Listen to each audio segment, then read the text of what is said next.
قال الله تبارك وتعالى في مقام آخر ورفعنا لك ذكرك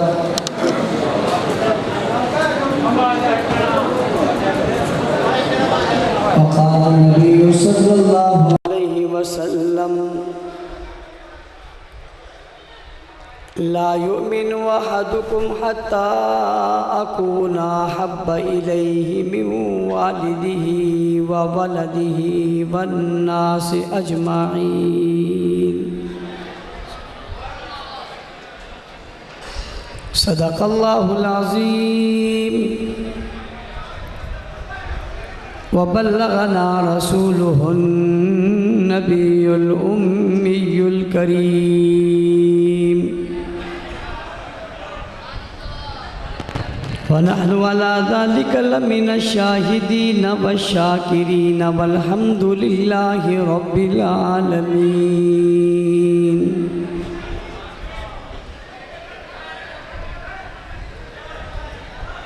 گرامی قدر سامعین کرام،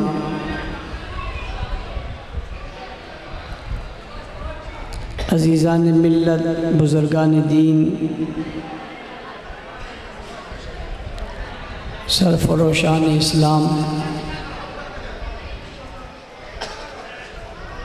میرے ہر دل عزیز دوستوں، ساتھیوں اور بزرگوں، جمعۃ المبارک کے اس بابرکت اجتماع میں آپ حضرات سے گفتگو کرنے کی سعادت حاصل کر رہا ہوں۔ اللہ تعالیٰ مجھے سچ اور حق کہنے کی توفیق عطا فرمائے، اور آپ اور ہم سب کو حق بات سننے، سمجھنے اور اس پر عمل پیرا ہونے کی توفیق مرحمت فرمائے۔ یہ جو حضرات کھڑے ہیں، میری ان سے درخواست ہے کہ وہ بیٹھ جائیں۔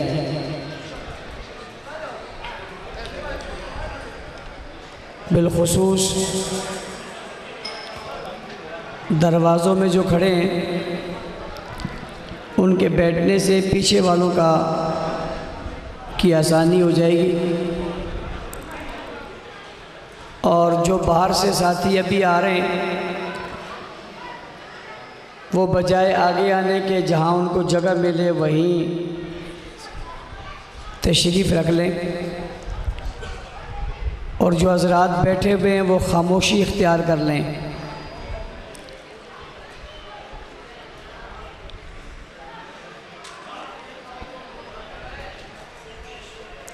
کسی دوسرے ساتھی کو یہ مت کہیں خاموش ہو جاؤ، بس خود خاموش ہو جائیں۔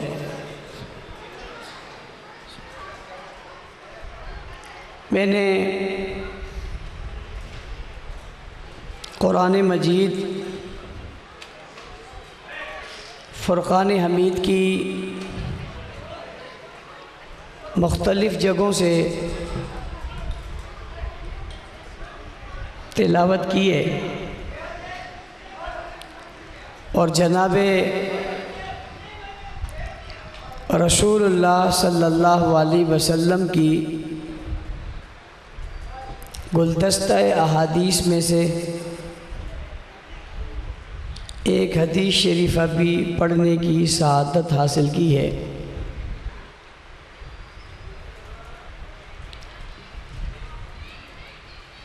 یہ امت آخری امت ہے، اس کے بعد کوئی اور امت نہیں آئے گی۔ اس امت کے بعد کوئی امت کیوں نہیں آئے گی؟ اس لیے کہ اب نبی کوئی نہیں آئے گا۔ امت تب ہوتی ہے جب کوئی نبی آتا ہے، جب نبی نہیں آئے گا تو یہ امت آخری امت ہے، اس لیے کہ اس امت کا نبی آخری نبی ہے۔ اللہ تعالیٰ نے جو کتاب اس امت کو دی ہے وہ آخری کتاب ہے، اس کے بعد کوئی کتاب نہیں آئے گی۔ کتاب کیوں نہیں آئے گی؟ اس لیے کہ اب نبی نہیں آئے گا۔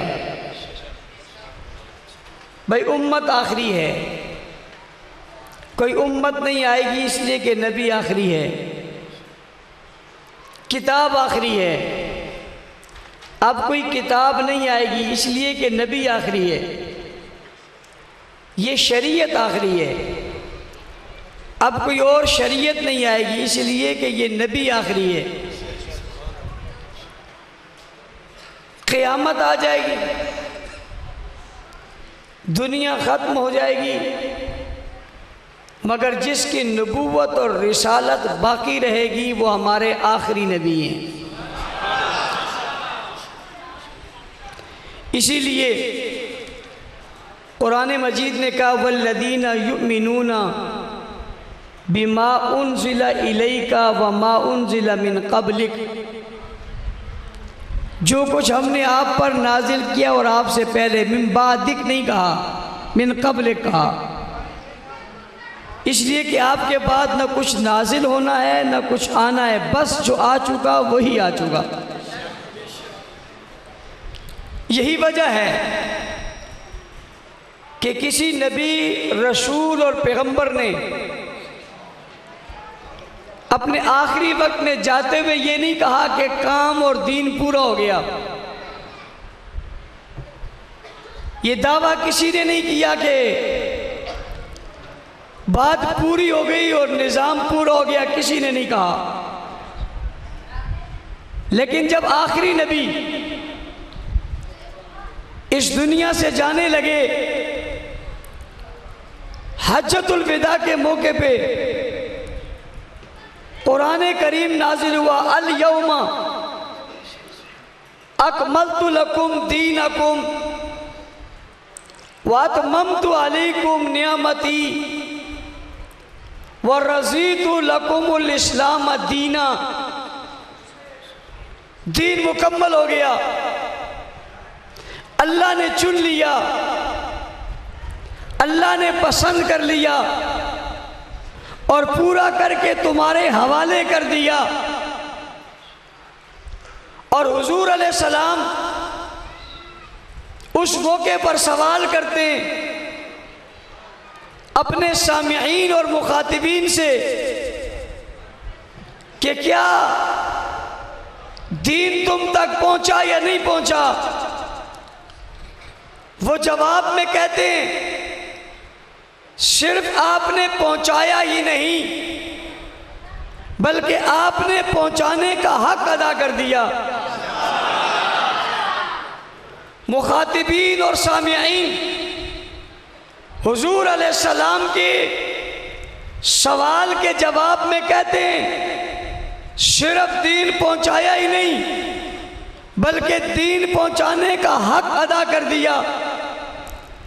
امام الانبیاء صلی اللہ علیہ وسلم آخری نبی ارشاد فرماتے ہیں میں نے دین تم تک پہنچا دیا، آنے والے لوگوں تک دین پہنچانا تمہاری ذمہ داری ہے۔ حضور علیہ السلام کے اس فرمان کے مطابق ان سامعین نے، مخاطبین نے، سامنے کھڑے ہونے والوں نے، یہ پیغام سننے والوں نے اس بات کو اپنے پلے باندھ لیا کہ رسول اللہ صلی اللہ علیہ وسلم کا دین ہم نے سارے عالم تک پہنچانا ہے۔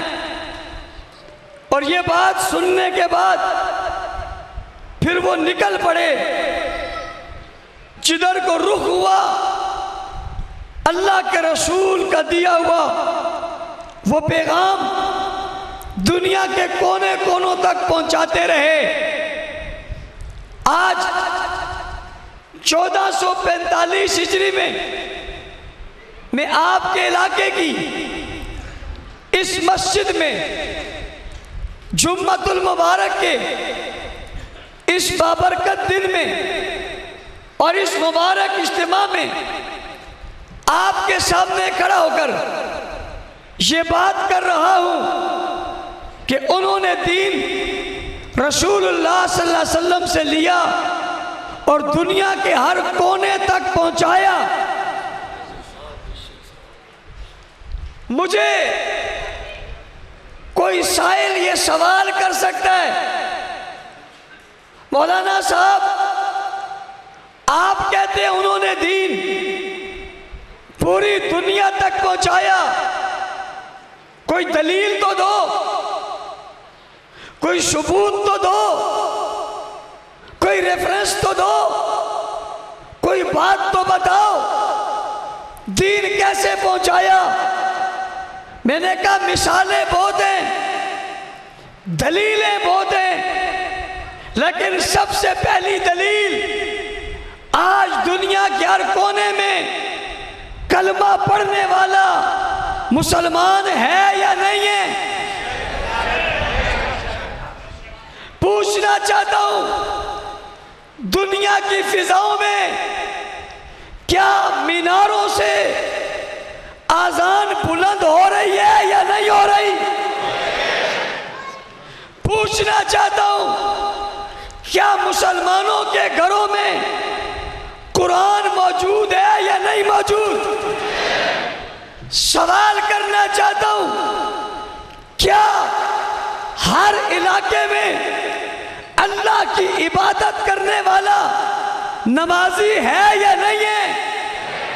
پوچھنا چاہتا ہوں دنیا بھر سے سفر کر کے جانے والے کیا بیت اللہ کے حاجی ہیں یا نہیں ہیں؟ سوال پوچھنا چاہتا ہوں قرۂ عرض کے کونے کونے پر اللہ اللہ کی ضربیں لگانے والے اولیاء ہیں یا نہیں ہیں؟ پوچھنا چاہتا ہوں پوری دنیا میں اللہ کے رسول اور اللہ کے نام لینے والے ہیں یا نہیں ہیں؟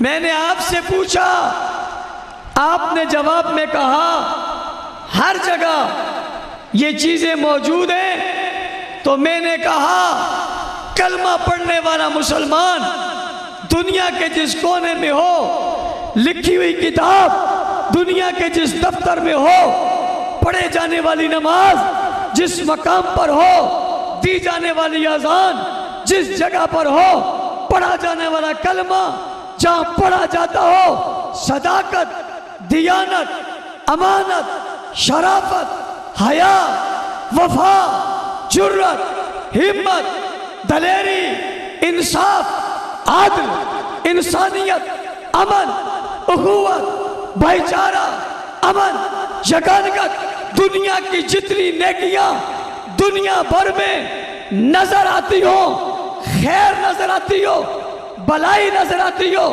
مساجد نظر آئیں، مدارس نظر آئیں، خانقاہ نظر آئیں، اولیاء نظر آئیں، اتقیاء نظر آئیں، یا رہبروں رہنما نظر آئیں، دین کی بات کرنے کی صورت میں تبلیغی جماعت والے نظر آئیں، غلبہ اسلام کے لیے جہاد والے نظر آئیں، دنیا کفر کو روکنے کے لیے مسلمان نظر آئیں، باطل کے راستے میں کھڑے ہونے والا کوئی مجاہد یا مواحد نظر آئے، یہ سب چیزیں ہمیں بتا رہی ہیں، ہم خود نہیں آئے، ہمیں کچھ لوگ لے کر آئے، کچھ ہستیاں لے کر آئی، کچھ افراد لے کر آئے، کچھ لوگ تھے جنہوں نے رسول اللہ سے اس دین کو لیا تھا، آج دنیا میں پہنچا دیا تھا۔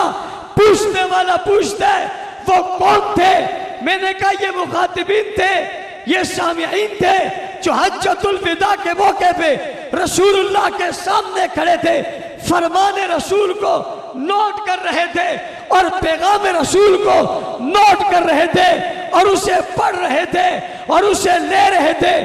آخری نبی کے پیغام کو اور آخری کتاب کے الفاظ کو اس آخری امت کے پہلے لوگوں نے اخذ کر لیا، محفوظ کر لیا، لے لیا، سن لیا، پھر اسے قرآن کی صورت میں کتاب میں لکھ دیا، حدیث کی صورت میں کردار میں لکھ دیا، پھر وہ کردار بن گئے، گفتار بن گئے، اخلاق بن گئے، اعمال بن گئے، معیشت بن گئے، معاشرت بن گئے، حکومت بن گئے، سیاست بن گئے، حکمت بن گئے، دانائی بن گئے، شاگرد بن گئے، نمونہ بن گئے، طریقہ بن گئے، ترک بن گئے، تسلسل بن گئے، ابتدا بن گئے، آغاز بن گئے، تصویر بن گئے، تصور بن گئے، نمونہ بن گئے، ہدایت بن گئے، ہدایت کا راستہ بن گئے، ہدایت کا طریقہ بن گئے۔ مجھے ایک جملہ آگے بڑھ کر کہہ لینے دیجئے، وہ قرآن بن گئے، قرآن کی آیاتیں بن گئے، قرآن کا مفہوم بن گئے، قرآن کی تشریح بن گئے، بلکہ آگے چلنے دیجئے، حضور کی سیرت کا عکس بن گئے، حضور کی سیرت کا نقش بن گئے، خود تصور بن گئے، ہر عمل کو محفوظ کر لیا، صرف محفوظ نہیں کیا، اسے پھیلاتے چلے گئے، بتاتے چلے گئے، پڑھاتے چلے گئے، دنیا کو سکھاتے چلے گئے، پھر گھر میں نہیں بیٹھ گئے، مکان میں نہیں بیٹھ گئے، بیت اللہ میں نہیں بیٹھ گئے، مدینہ میں نہیں بیٹھ گئے، مسجد نبوی میں نہیں بیٹھ گئے، پھر بیت اللہ چھوڑ دیا، شہر رسول چھوڑ دیا، در رسول چھوڑ دیا، دروازہ رسول چھوڑ دیا، بستی رسول کو چھوڑا، نظام رسول کو لے لیا، فکر رسول کو لے لیا، اطاعت رسول کو لے لیا، اخلاق رسول کو لے لیا، آواز رسول کو لے لیا، بیان رسول کو لے لیا، کلام رسول کو لے لیا، سیرت رسول کو لے لیا، صورت رسول کو لے لیا، فضیلت رسول کو لے لیا، منقبت رسول کو لے لیا، پیغام رسول کو لے لیا، بیانیہ رسول کو لے لیا، زندگی رسول کو لیا، پھر شرق میں آئے، غرب میں آئے، شمال میں آئے، جنوب میں آئے، چیا پہاڑوں میں چلے گئے، سمندروں میں چلے گئے، دریاؤں میں چلے گئے، اور چلتے چلتے جہاں دیکھا آبادی ختم ہو گئی ہے، آگے کچھ نہیں ہے، پانی پانی نظر آ رہا ہے، ہمت نہیں آ رہی، حوصلہ نہیں آ رہا، ڈیرے بھائی نہیں ڈال دیے، بلکہ گھوڑوں سے کہا اب پانی میں جانا ہے، اس سے آگے بھی ہو سکتا ہے کوئی مخلوق ہو، وعدہ کر چکے ہیں تیرا پیغام دنیا تک پہنچائیں گے، یہاں سے واپس چلے جائیں دنیا تک دین نہیں پہنچے گا، واپس نہیں جانا چاہتے، گھوڑوں کو لیا، ان کی پیٹھ پر بیٹھے، پانی میں کود پڑے، راستہ پانی نے بھی دے دیا، اس لیے کہ ان کا راستہ کوئی روک نہیں سکتا، یہ اللہ کے حکم سے رسول کی اطاعت میں نکلے ہوئے لوگ ہیں، انہیں دریاؤں نے راستہ دیا، سمندروں نے راستہ دیا، جنگلات نے راستہ دیا، پہاڑوں نے راستہ دیا، چرند درند پرند ہر چیز ان کے احترام میں باہر نکل آئی، یہ دریاؤں میں انہوں نے گھوڑے دلوا دیے، شاعر نے کہا دشت و دشتو ہے دریا بھی نہ چھوڑے ہم نے، اور بحر ظلمات میں دوڑا دیے گھوڑے ہم نے، یہ پہاڑوں کی چوٹیوں پر چلے گئے، یہ جنگلوں میں چلے گئے، جہاں کوئی انسان ظاہر نظر نہیں آتا تھا، کچھ بھی باقی نہیں بچا، یہ رات جنگل میں گزارتے نظر آتے، یہ دریاؤں میں کودتے نظر آتے، یہ پہاڑوں پر جاتے نظر آتے، بات یہی ختم نہیں ہوتی، انہوں نے دریاؤں کے سینے کو چیرا، سمندر کے سینوں کو چیرا،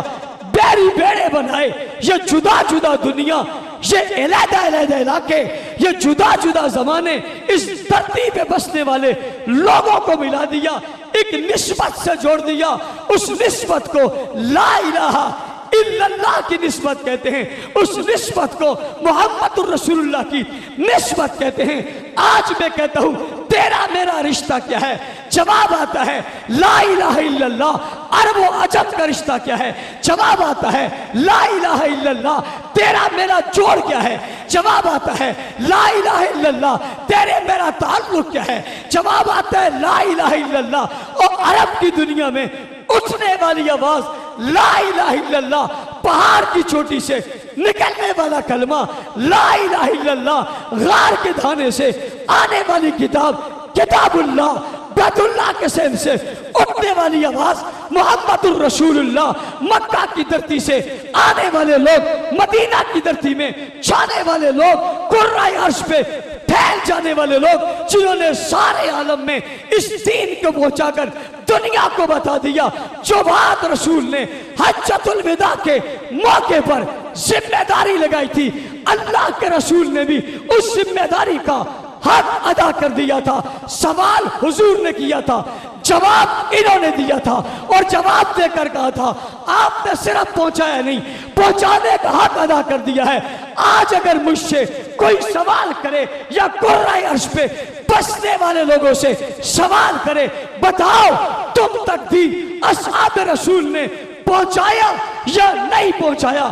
جو جواب انہوں نے رسول اللہ کے سامنے دیا تھا، وہی جواب آج دنیا کا ہر مسلمان دینے پر مجبور ہے۔ اے اصحاب محمد، آپ نے صرف دین پہنچایا ہی نہیں بلکہ دین پہنچانے کا حق ادا کر دیا ہے۔ آج سارے عالم کی اذانیں، نمازیں، تلاوتیں، عبادتیں، سجدے، قیام، رکوع، جہاد، ولولہ، محبت، عشق، ولادت کی بات، رسالت کی بات، نبوت کی بات، توحید کی بات، قرآن کی بات، کلام کی بات، امن کی بات، انسانیت کی بات، شرافت کی بات بتاتی ہے۔ یہ خود نہیں آئی، ان باتوں کو کوئی لے کر آیا ہے، جنہوں نے پہنچا ہے۔ تم کہتے ہو کلمہ بلند ہے، نماز بلند ہے، روزہ بلند ہے، کلام بلند ہے، الفاظ بلند ہے، سیرت بلند ہے، سیرت کا ذکر کرنے والا بلند تو والا ہے، خطبہ دینے والا امام اچھا ہے، قرآن پڑھانے والا قاری اچھا ہے، تراویح پڑھانے والا حافظ اچھا ہے، فتویٰ دینے والا مفتی اچھا ہے، دین کی بات کرنے والا دائی اچھا ہے، جہاد کرنے والا مجاہد اچھا ہے۔ میں سب کو سلام کرتا ہوں، احترام کرتا ہوں، عزت کرتا ہوں، وقار کا لحاظ کرتا ہوں، ان کی اہمیت کو مانتا ہوں۔ ایک سوال کے ساتھ، وہ سوال یہ ہے، جو قاری قرآن پڑھ کے اچھا ہوا ہے، جو حافظ تراویح پڑھا کے اچھا ہوا ہے، جو عالم علم حاصل کر کے اچھا ہوا ہے، جو قاری قرات کر کے بہتر ہوا ہے، جو مفتی فتویٰ دے کے اعلیٰ مقام پر پہنچا ہے، میں ان سب کی عظمتوں کو سلام کرتا ہوں۔ اس سوال کے ساتھ، جنہوں نے یہ قرآن پہنچایا ہے، جنہوں نے یہ دین پہنچایا ہے، جن کی وجہ سے یہ قاری بنا، جن کی وجہ سے حافظ بنا، جن کی وجہ سے مساجد بنی، جن کی وجہ سے مدارس بنے، جن کی وجہ سے ہمیں پگڑی ملی، ٹوپی ملی، داڑھی ملی، سنت ملی، طریقہ ملا، حضور کی سیرت ملی، فضیلت ملی، عطائی ملی، وفائی ملی، جن کی وجہ سے کائنات میں ہمیں ہدایت کا راستہ ملا۔ تیرے منبر پر بیٹھنے والا آلہ ہے، نبی کے قدموں میں بیٹھنے والا کیا آلہ نہیں ہے؟ جس کی وجہ سے تو قرآن پڑھے، تو آلہ ہے۔ جو خود قرآن میں آئے، کیا وہ آلہ نہیں ہے؟ اور ساری دنیا کہتی ہے کہ صحابہ نے قرآن کو لکھا ہے، اس میں کوئی شک نہیں، صحابہ نے قرآن کو لکھا ہے۔ لیکن میرا یہ جملہ آج یاد کر لینا، زندگیوں کا پتہ نہیں ہے، اس جملے کو اپنے دل و دماغ میں محفوظ کر لینا۔ میں مانتا ہوں، دنیا مانتی ہے کہ قرآن کو صحابہ نے لکھا ہے، مگر یہ بھی ماننا پڑے گا کہ صحابہ کو قرآن نے لکھا ہے۔ ساری دنیا کہتی ہے قرآن صحابہ کے سینوں میں محفوظ ہے، لیکن قرآن کے سینے میں صحابہ محفوظ ہے۔ ساری دنیا کہتی ہے قرآن کو صحابہ نے پھیلایا ہے، میں کہتا ہوں صحابہ کو قرآن نے پھیلایا ہے۔ دنیا کہتی ہے قرآن کی عظمت صحابہ نے بتائی ہے، میں یہ بھی کہتا ہوں قرآن کی عظمت صحابہ نے بتائی ہے، تو صحابہ کی عظمت قرآن نے بتائی ہے۔ اور جس طبقے نے رسول اللہ صلی اللہ علیہ وسلم سے دین لے کر اور شریعت لے کر امت تک پہنچایا، آج ہم سبھی کچھ کری جا رہے ہیں، تو قابل احترام ہے۔ کیا وہ قابل احترام نہیں ہے جنہیں رسول نے کہا تھا دین پہنچانا تمہارا کام ہے؟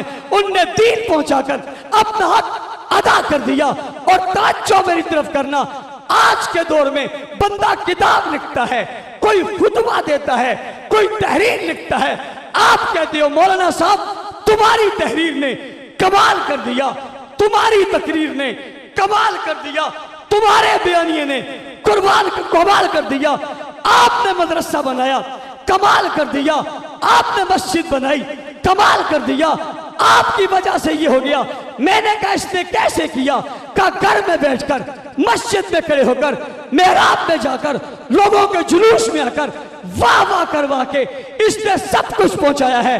لیکن جن کی بات میں کر رہا ہوں ان نے دین کیسے پہنچایا اور قرآن کیسے پہنچایا اور شریعت کیسے پہنچائی، یہ لفظوں میں تو نہیں ہے، میں کہتا چلا جاؤں، آپ سنتے چلے جائیں۔ حقیقت سمجھنے کے لیے حقیقت کے سمندر میں غوطہ زن ہوئیے، جائیے غوطہ لگا کر تلاش کیجئے یہ کیسے ہوا، تاریخ پڑھ لیجئے، حدیث پڑھ لیجئے، آپ کو سمجھ میں آئے گا یہ یوں نہیں ہوا ہے۔ ان نے بچے قربان کیے ہیں، بیویاں بیوہ کروائی ہیں، جسم پر زخم لگوائے ہیں، گھر بار چھوڑا ہے، وطن چھوڑا ہے، تکلیف برداشت کی ہے، بھوک برداشت کی ہے، افلاس برداشت کی ہے، تنگی برداشت کی ہے، گھر سے باہر ہوئے، وطن سے بے وطن ہوئے، شہر سے بے شہر ہوئے، سب کچھ چھوڑ دیا، سب کچھ قربان کر دیا، نہ خدا کو چھوڑا نہ مصطفیٰ کو چھوڑا۔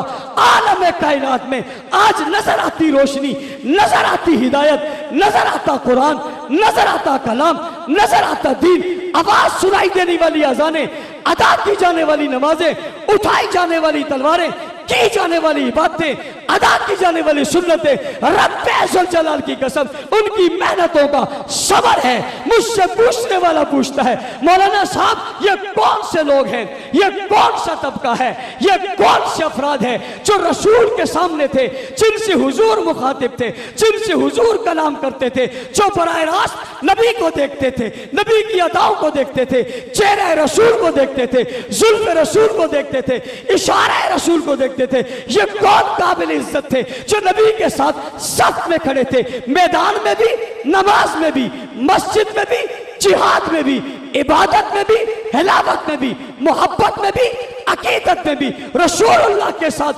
کھڑے ہوتے تھے۔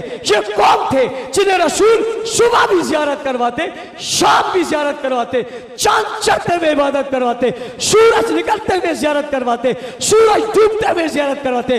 یہ کون تھے جو رات کی تاریکی میں بھی زلف رسول کو دیکھتے تھے؟ یہ کون تھے جو دن کے اجالے میں چہرہ رسول کو دیکھتے تھے؟ یہ کون تھے؟ ایک طرف نظریں چاند پر ہوتی تھی تو دوسری طرف نظریں چہرے پر ہوتی تھی۔ یہ کون تھے جو رسول کے رشتہ دار بن گئے تھے؟ یہ کون تھے جو طلبگار بن گئے تھے؟ یہ کون تھے جو تابعدار بن گئے تھے؟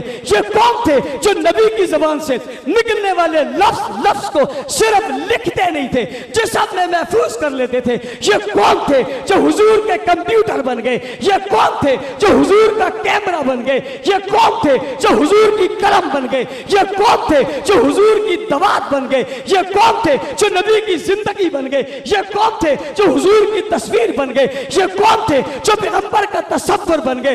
یہ کون تھے جو نقشہ دین بن گئے؟ یہ کون تھے جنہیں دین دے دیا؟ یہ کون تھے جنہیں شریعت دے دی؟ یہ کون تھے جنہیں اللہ نے رسول بھی حوالے کر دیا، دین بھی حوالے کر دیا؟ یہ کون تھے جنہیں اللہ کے رسول نے قرآن بھی دے دیا، لکھنے کا حکم بھی دے دیا؟ یہ کون تھے جو کاتب قرآن بن گئے؟ یہ کون تھے جو کاتب وحی بن گئے؟ یہ کون ہے جو منظر اسلام بن گئے؟ یہ کون تھے جو حقیقت اسلام بن گئے؟ یہ کون تھے جو غلبہ اسلام کا ذریعہ ہی نہیں بنے بلکہ خود غلبہ اسلام بن گئے؟ یہ کیا وجود تھے جن کی وجودوں کی عظمت خدا نے بیان کی؟ یہ کیا شانیں تھی جن کی شانوں کو خود اللہ نے بیان کیا؟ یہ کون لوگ تھے جنہیں اللہ نے چن لیا تھا؟ یہ کون لوگ تھے جنہیں منتخب کیا تھا؟ یہ کون تھے جنہیں پسند کیا تھا؟ بابا یہ وہ تھے جو آخری نبی کی امت کے پہلے لوگ تھے، جنہوں نے نبوت کے سامنے تو زانو ہو کر سب کچھ سیکھا تھا۔ یہ آئے نہیں تھے، انہیں بلایا گیا تھا۔ یہ آئے نہیں تھے، انہیں لایا گیا تھا۔ یہ خود نہیں آئے تھے، انہیں جمع کیا تھا۔ اور اللہ نے ازل سے یہ ارادہ کر لیا تھا رسول یہ ہوگا، امتی یہ ہوں گے، آقا یہ ہوگا، غلام یہ ہوں گے، بتانے والا یہ ہوگا، سیکھنے والے یہ ہوں گے، سکھانے والا یہ ہوگا، سمجھنے والے وہ ہوں گے۔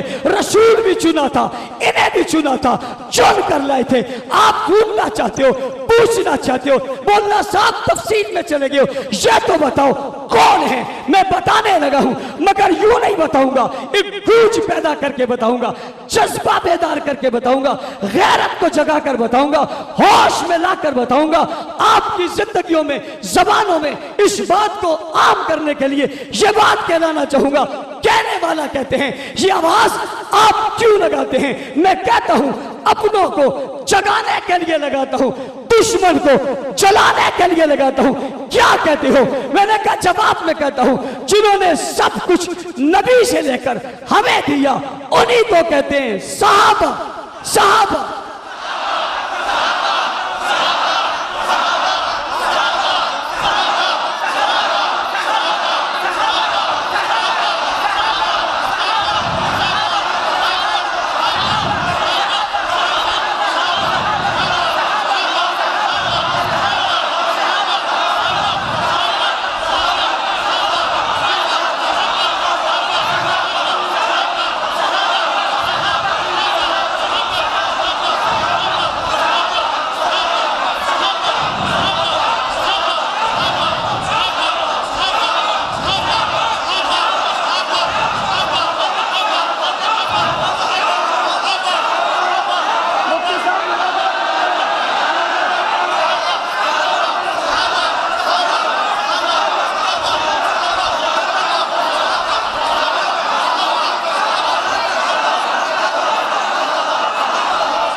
لکھنے والوں نوٹ کرنا، جن کے بوڑھوں کا یہ حال ہے ان کے جوانوں کا کیا حال ہو۔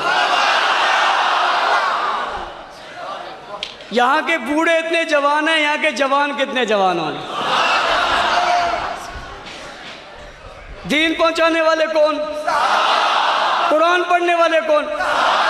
هو الذی ارسل رسولہ بالہدی ودین الحق لیظہرہ علی الدین کلہ، تمام دینوں پر اس دین کو غالب کرنا ہے۔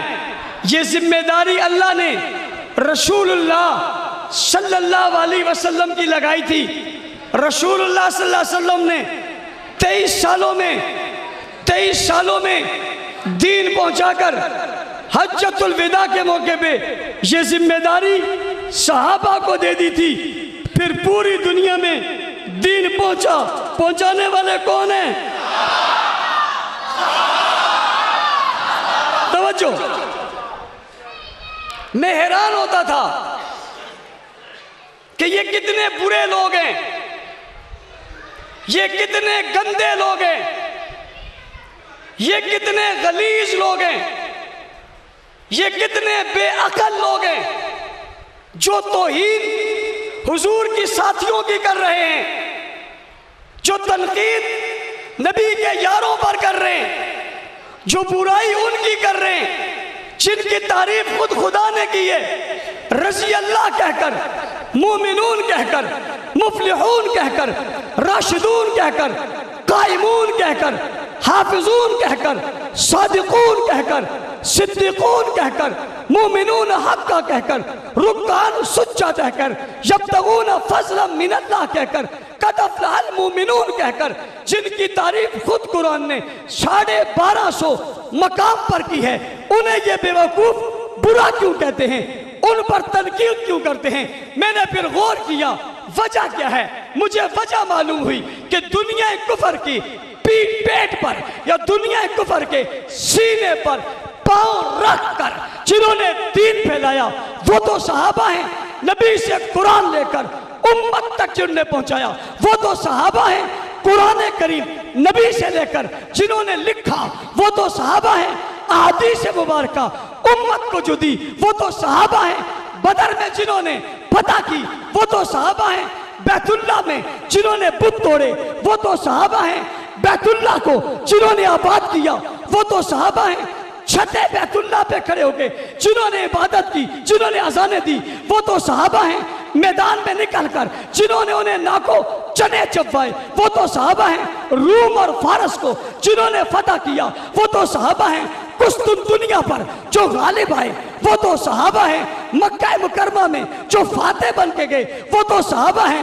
بیت اللہ کے اندر جنہوں نے عبادت کا آغاز کروایا وہ تو صحابہ ہیں، نبی کے قریبی لوگ بن کر جو جماعت بن گئے وہ تو صحابہ ہیں، رسول کی اطاعت اور فرما برداری کا ثبوت جن نے دیا وہ تو صحابہ ہیں، جب ساری دنیا حضور کے مخالف تھی جو اوپر جان دے رہے تھے وہ تو صحابہ ہیں، جو سب کچھ قربان کر کے پاس کھڑے تھے اور ساتھ کھڑے تھے وہ تو صحابہ ہیں، جو کٹتے چلے گئے تھے وہ تو صحابہ ہیں، جو ذبح ہوتے چلے گئے تھے وہ تو صحابہ ہیں، جو پہاڑوں پہ چڑھ کر قرآن کو پھیلا رہے تھے وہ تو صحابہ ہیں، جو حضور علیہ السلام کے چشم دید گواہ تھے وہ تو صحابہ ہیں، جو آئی وٹنس تھے وہ تو صحابہ ہیں، جن نے جبرائیل کو اترتے ہوئے دیکھا وہ تو صحابہ ہیں، جو قرآن کو آتے ہوئے دیکھا وہ تو صحابہ ہیں، اور نبی کی شادی کے گواہ صحابہ ہیں، پیغمبر کی چال کے گواہ صحابہ ہیں، نبی کے کردار کے گواہ صحابہ ہیں، مکی زندگی کے گواہ صحابہ ہیں، پھر امین صحابہ ہیں، پھر لینے والے صحابہ ہیں،